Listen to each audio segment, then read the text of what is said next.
अखिल भारतीय मराठा महासंघाच्या 27व्या वार्षिक दिनदर्शिका प्रकाशन सोहळ्यात आमदारांच्या उपस्थितीत दिनदर्शिकेचं प्रकाशन करण्यात आलं। यावेळी मराठा महासंघाच्या वतीनं आमदारपदी निवड झाल्याबद्दल आमदार राजेश क्षीरसागर यांचा विशेष सत्कार करण्यात आला।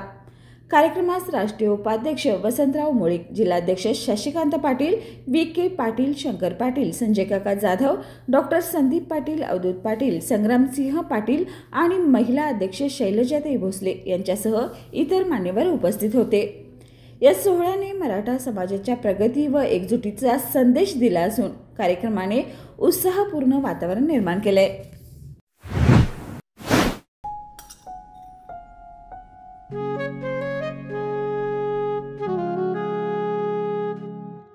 बाबा, आज येताना बासुंदी घेऊन या ना।